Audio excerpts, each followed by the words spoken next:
व रहमतुल्लाहि व बरकातुहू।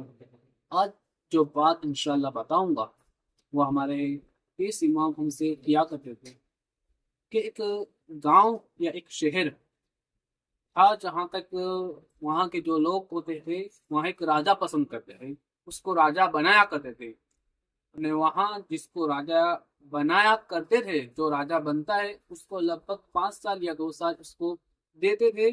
और उसके बाद जब उसका 5 साल पूरे हो जाते या 2 साल पूरे हो जाते, उसके बाद उसको जंगल में के लिए रवाना कर देते थे, जंगल में भेज देते थे। वो जंगल में जब राजा जाता तब उसको वहाँ के जो जानवर होते हैं उसको नोच लेते थे, उसको खा जाते थे।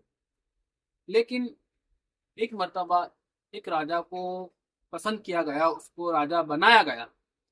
जब वो राजा बना तो उसने उस राज्य के अंदर, उस देश के अंदर, उस गांव के अंदर उसने जब अपना राज आया 5 साल तो उसने कुछ ना किया।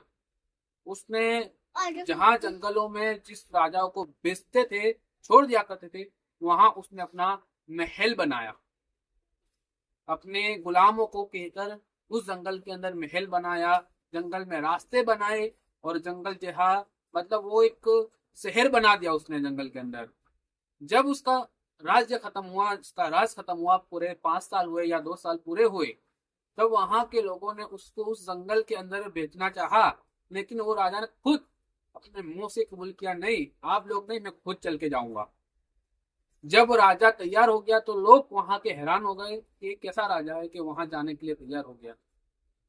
जब राजा जंगल में चला गया, उस जंगल में जाके उसने जो महल बनाया था, जो रास्ते बनाए थे, उस रास्ते से उस महल के अंदर गया तो वहां के लोग उसके पीछे पीछे गए और देखा कि राजा ने तो क्या खूब कमाल किया है, क्या खूब काम किया है कि पूरा जो लोगों को जंगल में बेचकर जो जानवर खा जाते थे राजा को, उसका उल्टा ही करना था, उसने वहां महल बना दिया। इस कहावत से हमको क्या सीखने को मिलता है? इस कहावत से हमको यही सीखने का मिलता है कि हमने तैयारी की कब्र की, क्या हमने कब्र में महल बनाया।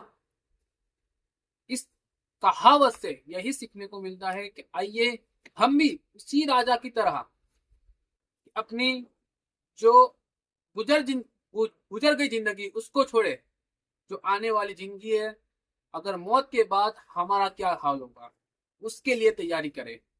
उस कब्र के अंदर आलिशान महल, उसका रास्ता तैयार करें। हमको ये रास्ता किस तरह से मिलेगा? नमाजों से, इबादतों से। अल्लाह पाक की इबादत करे, अपने आका सल्लल्लाहु अलैहि वसल्लम पे दरूद शरीफ पढ़े, इस्तगफार करे और नमाज कायम करे। नमाज को कजा ना करे, नमाज को छोड़े मत, नमाज को पढ़ते रहे। सलाम।